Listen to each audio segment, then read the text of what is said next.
Bicol Express. Alam naman natin lahat paano lutuin yan. Alam niyo kung ano yung ingredients niyan. So we have here pork.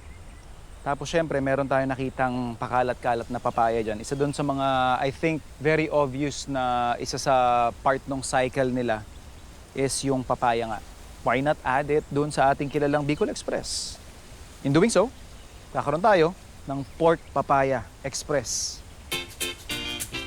Pwede kayong gumamit ng giniling, pwede rin kayong gumamit ng any protein na meron kayo. Lagay lang natin yung ating konting oil.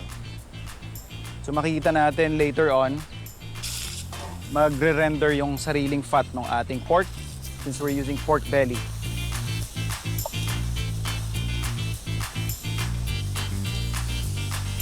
Next up